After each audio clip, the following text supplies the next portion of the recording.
It is good to see everyone that is here today. I know that we have some that are traveling, some that have to, be at home on lockdown and that kind of thing right now, but it's good to see those that are here, and it's good to know that, even in the midst of different trials and things, we're able to come together and assemble and spend time in God's Word, spend time fellowshipping one another. It's just good to be here. Got a couple of announcements before we get into our lesson this morning. First off, this Saturday is our one-day Super Saturday Kids Day. See, a lot of words crammed into one. Kids Day Vacation Bible School. Normally, we do like a big event, 100 kids or whatever, maybe 1,000, I can't remember, crammed in here for Vacation Bible School. This year, we're going smaller one day, probably more focused on our own kids and then friends and things like that. But it's going to be this Saturday at 10 a.m. to 12 p.m. All you have to do, 6th grade and below, parents, grandparents, uncles, friends, bring kids. You can drop them off or you can stay. We like you staying. But you can drop them off, and we register starting at 9:45, then going into like 10 o'clock, we'll start. We're going to have songs, we're going to have lessons, we're going to have activities and crafts and things. We'll have lunch together, and then there's going to be some carnival games and stuff for the kids they can use too and be part of. It's going to be a good time for them to kind of get back to some different activities and be part of, the fun programs we have here. So that's this Saturday, and I got a snow cone machine, which is totally awesome, by the way. That's the big contraption on the counter in the kitchen. So if you want a snow cone at least, you can come and be part of that too, and we'll give the grown-ups one too. So that's this Saturday. Also, this Sunday, we're starting officially our small group program. Months ago, year ago, we started on Sunday nights having the teen group get together, and then it kind of grew from there, and we saw the benefit to having home Bible study groups and things like that. So we're adding some more structure to it starting this next Sunday. We're going to have 3 groups meeting. There'll be a group here at the building, a small group if they want to meet down here and to kind of open it up to the community there. There's going to be a group in Visalia that's going to rotate from like my house, the Robinson's house, or the Pittmans. This Sunday, it's actually the Pittmans. I'll come back to that. And then we're even going to have a Corcoran group that's going to be at the Weatherford house to kind of cover that area there to try to promote more fellowship in the congregation. If you want to see what that's all about, tonight we're doing a meeting of the Visalia group already like we've been doing at the Pittmans. Bring some food, hang out, share. We'll sing some songs. We'll visit. We'll have a brief lesson from God's Word, and then we'll call it a night. So that's at the Pittmans tonight if you want to be a part of that. All right. With our theme being renew, we're trying to renew zeal in our lives. We're trying to renew dedication to God. We're trying to renew our prayer life. We're trying to renew our dedication to Bible study. We're trying to find renewal this year because, last year some of us felt kind of beat down a little bit. But I want to ask a question this morning as we think about this idea of renewing zeal in our life. The question is this: what are you willing to do in order to help someone follow Jesus? Let's think about thinking, what are you willing to do in order to help someone follow Jesus?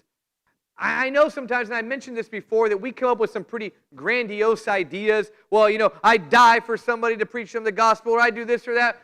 But a lot of times, day to day, every moment, every hour, opportunities arise, and we don't take them, and we allow certain things to get in the way of us teaching people about Christ.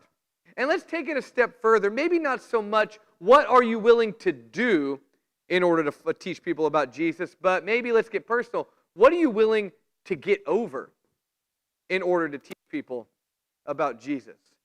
Because that's a lot of times what stops us from evangelizing. It's not so much a physical barrier, some kind of crisis in the world. It's us getting over embarrassment, us getting over fear, us getting over a problem maybe we had with that person, us getting over a difference in belief, a difference in opinion, a difference in background.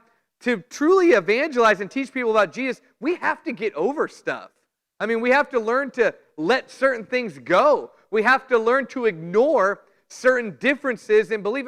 Just to take this last year and a half or whatever and just throw out all the things that could divide us. Masks, vaccines, who you voted for, all sorts of stuff. Those are all things that we could easily not get over and cause a lot of problems and hardship and not teach people about Jesus. Maybe let's put it a different way. What are you willing to go along with in order to teach someone the gospel? Maybe it's something you don't like. Maybe it's something you don't want to do. Maybe it's something you don't enjoy. Maybe it's something that it really bothers you, but you go along with it in order to teach someone about Jesus. Here's where I'm going with this. The Apostle Paul, in Galatians chapter 2, makes this statement. He says, I have become all things to all people, that I might, by all means, might save some. I do it all for the sake of the gospel, that I may share with them its blessings. So Paul says he changes what he does in order to teach more people. He makes it very plain. He says, I do it all for the sake of the gospel. So Paul says he changes activities, behaviors, and different things in order to reach more people. And you've probably heard that phrase before. If you grew up in the church or you've been to church sometime, you've probably heard people say in passing, become all things to all men. What does that look like? That's the challenge, right? Because I could get up here and say, become all things to all men, and everybody would nod their head in agreement. But what does that actually look like? How does that play out in the real world, that we become all things to all people? That's what I want us to look at today. And we're going to look at it in the book of Acts, Acts chapter 21. And what we've been doing on Sunday mornings, if you're new here, we're going through the book of Acts, and we're trying to go section by section and learn from this inspired book of the Bible that teaches us the history of the early church. Matthew, Mark, Luke, and John all talk about Jesus and his life, his death, burial, and resurrection. The book of Acts talks about what Jesus' followers did after Jesus ascended into heaven. It's about them going out and preaching, guys like Peter and guys like Paul, going out and preaching the gospel, leading people to Christ, and planting churches along the way. And what I want us to see from Acts chapter 21 this morning, what it means to become all things to all men, it means to get over it, and it means to go along with it in order to teach the gospel. Let me show you what I mean from Acts chapter 21. If you haven't already turned your Bibles, let's turn there and look at the situation here. Because what you're going to find is that there's going to be times in life where in order to teach people about Jesus, you have to let some things go. And that's what Paul does here. So let's read Acts chapter 21.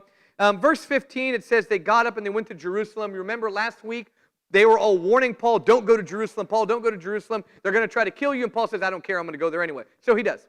He goes there. And when they get there, they meet up with the different disciples. Then in verse 17, they arrived in Jerusalem, and the brethren received us gladly. So Acts chapter 21, verse 18. And the following day, Paul went with us to James, and the elders were present. After he had greeted them, he began to relate one by one the things which God had done among the Gentiles through his ministry. So Paul arrives there in Jerusalem. He meets up with the church leaders. He meets up with James, and he meets up with some of the elders, and they all get together, and they have a meeting. You know, maybe a visiting preacher comes into town. We get together. We go out to eat. We talk about different church work things. That's what they did here. They get together. And when they get together, they start hearing about, and Paul is talking about how God is doing all these amazing things among the Gentiles.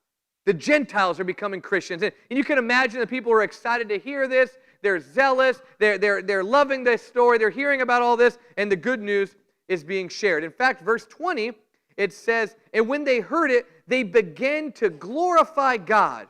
And they said to him, you see, brother, how many thousands are among the Jews, those who have believed, and they are zealous for the law. So it starts out that we hear that many, many Jewish people and Gentiles are starting to follow Christ. The text here says thousands are beginning to follow Jesus. So the church is exploding now. People are becoming Christians all over the place, Jews and Gentiles. But when you have people from different backgrounds, they come with different baggage. The Gentiles had some of their practices they struggle with. Remember, they came from idol worship. That's why a lot of the instruction to them had to do with things that was unique to idol worship, like don't eat blood and don't worship idols, that kind of thing.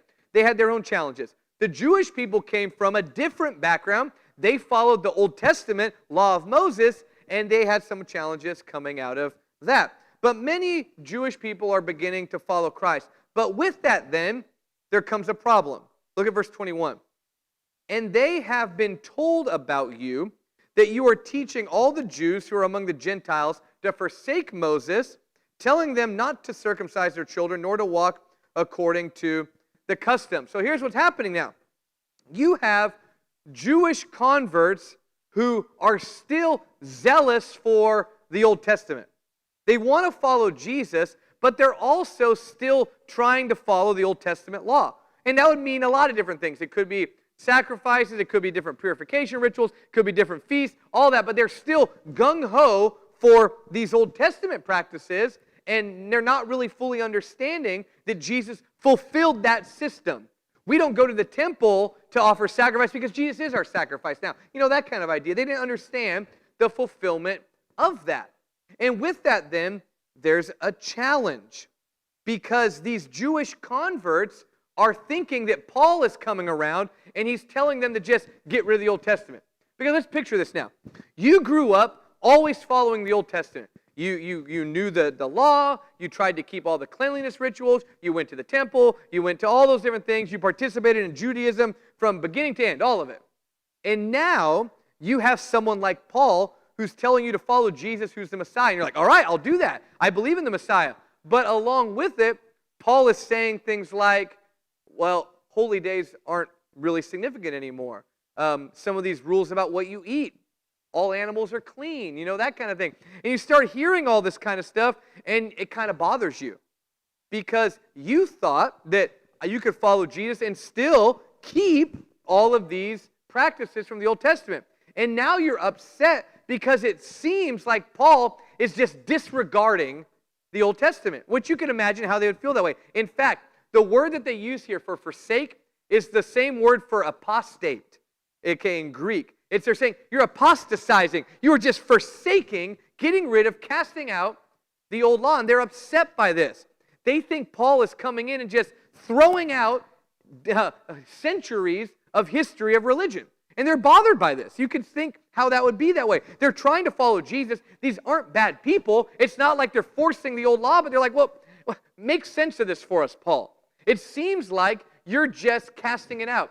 So the elders gather Paul together, and they talk to him, and they explain what's going on. They explain how you have these new converts that are kind of upset with him because they think that Paul just hates the law of Moses, that he hates the Old Testament. So what should he do? Well, look at verse 22.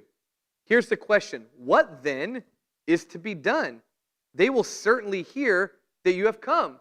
So they say, look, we're worried, Paul. If these Jewish converts hear that you have arrived in Jerusalem, it's going to be a mess. They're going to think that you've come to just tear down the temple and make everything, get rid of the law of Moses and everything. We need you to do something to settle everybody down. We need you to do something to calm everybody's nerves and to get rid of some of these accusations against you. The church leaders get with Paul and they give him some very practical advice on how to navigate this situation. And it seems strange. So let's set the stage, just in case you're not following it. You have Jewish Christians who are still trying to follow the old law, which has been fulfilled, and they also think that Paul kind of hates the old law because he's telling people to cast a lot of it off and follow Jesus. So it's a very difficult situation now to navigate. These aren't false teachers or bad brethren. They're people that are trying to follow Jesus, but they're still clinging to these Old Testament practices. And you have Paul, who has a reputation of almost just like, get rid of all of it. What's Paul supposed to do? Well, the church leaders in that area who know that culture, who know the people, get with Paul and talk to him, which practically speaking, that makes a lot of sense. A visiting preacher isn't the one to solve all of your problems. It's the people that are among the community, right? I mean, so they bring Paul in and they explain to him, like good shepherds do, who know the flock, what's going on. And here's what they suggest Paul to do. You might be thinking, I've never heard this before in the Bible. Let's read.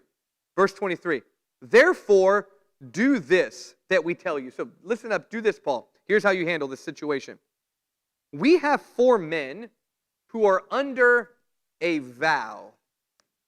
Now, we don't know all about this vow. We don't know what it consisted of. It seemed to be some kind of a vow of purification. The Jewish men would oftentimes do these things like this, like shave their head and wash their body and do different things, kind of like Nazirite vows and that kind of thing, to purify themselves, to set themselves apart. It was a religious practice that happened under Judaism. Okay? So you have these men that are involved in this vow. And here's what the elders tell Paul to do. They say, take them and purify yourself along with them, and pay their expenses, so that they may shave their heads, and that all will know that there is nothing to the things which they have been told about you, but that you yourself also walk orderly, keeping the law. Now, this seems to go against everything we've ever been taught about the Old Testament and New Testament relations, doesn't it? Because, think about it. We know that the old law was fulfilled in Jesus. We know that it was a tutor to lead us to Christ, Galatians chapter 3. We know that justification comes from faith in Jesus and not in keeping the old law. And we've been told all the time that the law's been done away with, right? But yet, here you have, this should create some tension in us a little bit, because this is difficult, right? Here you have these Christians who are following Jesus, who are still engaged in Jewish rituals, okay? And then the elders of the church suggest that Paul go along with them in order to get rid of the accusations that Paul just despises the Old Testament. You might be thinking, that seems a little extreme. What are you willing to do to preach someone the gospel? You know what Paul does? He pays for their haircuts. He does. He goes along with it.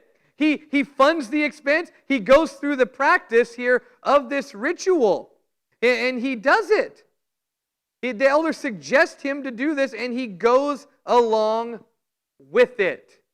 When you go ahead in verse 26, after verse 25, they talk about what the different rules for the Gentiles. But in verse 26, Paul took the men, and the next day purifying himself along with them.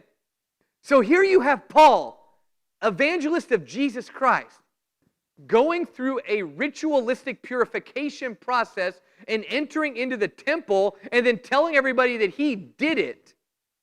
And he did the special sacrifice as well. What in the world are we to make of that? Here you have Paul, Christian, doing non-Christian things, basically. And I know we understand the motive behind it, but here he is going through an Old Testament ritual. But I thought that was done away. Here he's doing this. Why in the world would he have done that? What is the application for us? Well, let's make the easy application first. The easy application is, hey, a lot of people are being converted to verse 20. Isn't that great? We got that. But as we go on, we do find verse 21 seems to allude to the fact that the old law as a system was being done away. Paul was preaching to not follow it anymore, which that's why the accusation came about. The accusation that they made that he's just disregarding the old law is grounded in somewhat of a truth. Paul is telling people that the law was your tutor to lead us to Christ, therefore don't bind circumcision. Remember, he wrote a whole letter to the Gentile, or to the Galatians about that. Romans too, telling them basically, you're not under that system anymore. Don't follow that. But because he's doing that, people start to say, oh, he hates it. He's just forsaking it. He's just apostatized completely and no longer wants to follow the old law. Well, now there's a problem with that. And sometimes we do know that preaching the truth will drive people away. It happens. When you preach right and wrong, it will drive some people away. If you tell people that's a sin and that is a sin, people don't like that. And it drives people away. However, just because preaching the truth will drive people away, we should try to find a way to preach the truth to people and not drive them away. I think sometimes we think it's virtuous to make everybody angry. There's a way to preach the truth to people in a way that might not tick everybody off. Sometimes it will, no matter what. If you tell people, hey, by the way, be faithful to your wife, some people don't like that. If you say immorality is a sin, some people aren't going to like that. If you say, love your neighbor, some people aren't going to like that no matter what and no matter how nice you do it. However, if there's a way to navigate a difficult situation in order to not push people away. So here you have Jewish people who are trying to follow Jesus. And they're thinking that Paul is going to come in there and he's going to be burning the Torah and tearing down the temple. That's what they picture going to happen. So they're waiting for that. And now Paul's warned by good godly leaders to be prepared for that. And they say, hey, we have this idea that might calm everybody's nerves. You'll still preach the truth, but it'll also show the people that you have a respect for their customs, for their beliefs, for their, various dedications and commitments, and so on. Paul then chooses to do something strange, at least to us, but culturally it was significant, in order to teach them. I have on the screen the application for us is it's okay to go along with cultural, religious, or even ignorant practices. Because they're doing it kind of out of ignorance now. They don't truly understand what it's all about anymore. But it's okay to go along with different practices as long as they're not sinful. Obviously, if the cultural practice is, kill somebody, don't do that and say, I'm doing it for the cause of Christ. But here, this wasn't anything wrong. Is it wrong to shave your head and to bathe in a special way? No. Does it make a whole lot of people happy if you do? Yes. Will it make them think that you still respect their history as a people? That you still respect their culture? That you still respect their traditions? Yes, it will. And if it's going to help you lead somebody to Christ, do it. Now that's difficult, isn't it? Because every situation is different. I mean, Paul's situation there was different than over here. Remember, in one situation, he told, Timothy to be circumcised, but over here, Titus not. I mean, it depends on the situation. Right here, to appease the people from a Jewish background, he chose to go along with one of their religious rituals. That might make us nervous. That might make us uncomfortable. Well, isn't he endorsing something bad? He's not doing anything wrong. But shouldn't he be telling them that they're ignorant? But by going along with this for a moment, he opened up a door of opportunity to teach them the truth. So what does becoming all things to all people look like? Well, it looked like what Paul did right here. Going along with what they were doing and finding a way to appease people in order to still preach the message. He didn't soften the message to appease them, no. See, sometimes that's what happens today. Instead of going along with certain practices and doing certain things to appease people and to try to get a chance to preach to them, people just change the message and say, oh, we're becoming all things to all men. We're never told to compromise truth in Scripture, and we're never told to sin in Scripture. But we do have examples of navigating difficulties in culture and tradition and practice in order to reach more people. What does becoming all things to all people look like? It looks like this. So I tried to think of some times in my own life where maybe I've had to do this. Now, I do shave my head, but it wasn't for a ritual of purification. I'm just kind of thin up there now, and it makes me look tougher. But what does it look like to become all things to all men? Several years ago, I was invited to speak on a program at a church that has a reputation for being very much hardline on a lot of things. And I knew going into this situation that I was an outsider. I was the preacher from California. This was in the South, which already you're looked at as like you're a heathen. I was a younger guy, and I went to a school that no one there went to. Okay? That means that I am an outsider. This place where I went, pretty much for the most part, it is a unwritten/written rule that you're going to read from the King James Bible only. That's what you do there. I don't do that. I think there's better translations, and I don't speak 1611. Actually, it's like 1700 English. But when I went there, you know what I did? I read publicly from the King James Bible. I had to pull one off my shelf. I don't normally do that.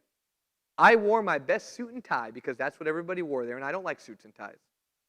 And I did that because I had a sermon that I wanted to preach there on atonement. And it was a message that I think they really needed to hear. And I'm not saying they're bad people or anything like that. They don't understand atonement. But my goal was to teach on atonement at that moment. Not to argue about translations.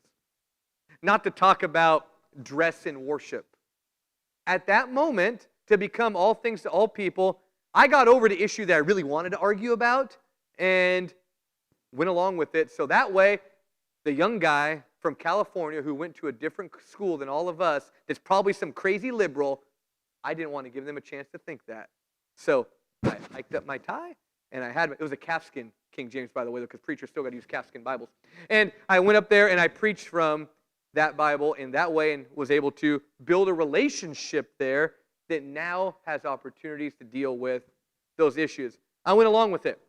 There's been several times over the years that people will come to the church, even during the week or something like that, and they'll tell me, hey, I'm not really a Christian, I'm not that faithful, but I know the Bible teaches we need to tithe, and I want to give my tithe. Okay.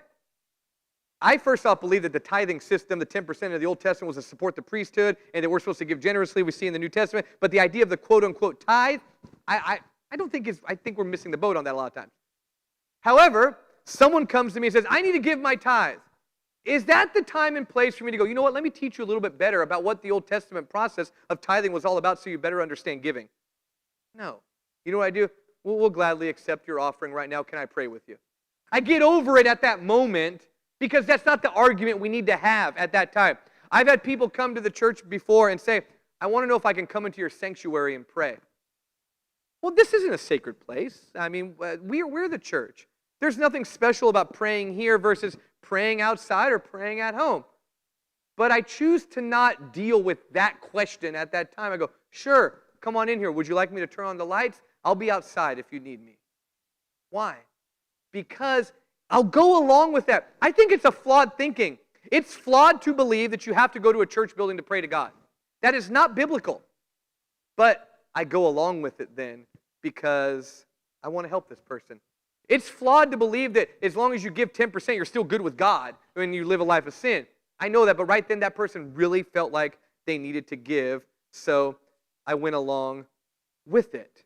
So we do that. What about modesty standards? Now, I know there's some universal ideas of modesty, but in some places versus others, it's different. When I went in Guatemala, they told us to do not wear shorts. Men don't wear shorts in this culture. I'm like, but I like shorts, and it's hot here. No. So I go along with it. I didn't argue that their culture was flawed in that way. They should all wear shorts. It's hot. But I didn't do it, right? I have some friends that went to the Middle East and toured some sacred Islamic places. When they go there, you know what you're required to do? Dress in certain traditional Islamic garments. They're not Muslims. They're Christians. But because at that culture, if you want to even have a chance to talk to them, you think you walk in and defile a mosque? You think that's the way you're going to have a dialogue with anybody?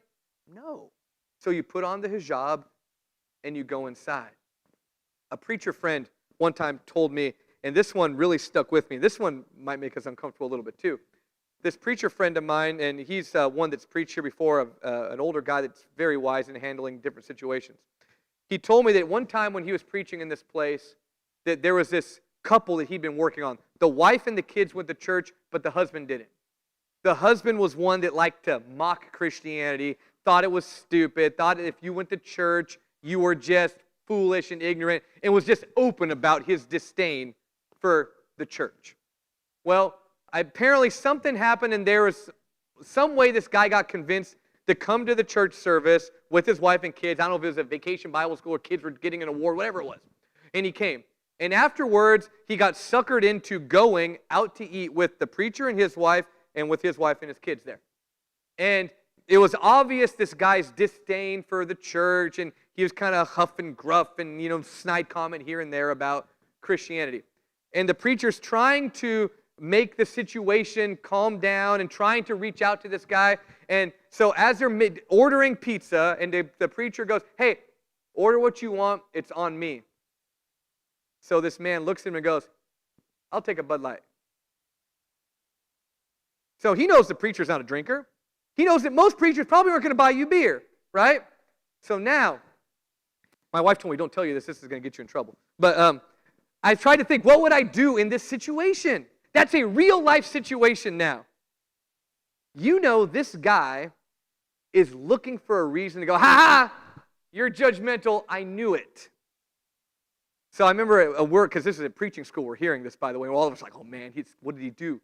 Did he tell him, drinking's bad, you shouldn't be doing that? What did he do? And we were totally shocked when this fine golly preacher said, I bought him that beer. And I remember thinking, at the time, I was like, well, but what, you're condoning this bad behavior, you shouldn't do that. He goes, after that, I got a Bible study with that guy.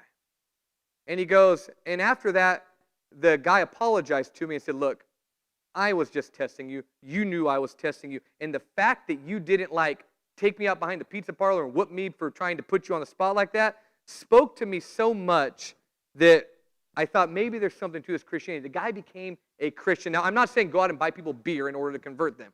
But what I'm saying is, sometimes we find ourselves in difficult, weird situations. Didn't Paul? Think about it.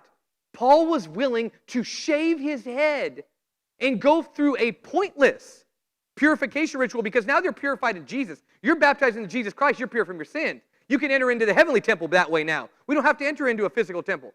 But Paul went through that practice in order to calm the people and preach to them. Now, every situation is different. I don't know if I would have handled that situation in that restaurant that way or whatever it was.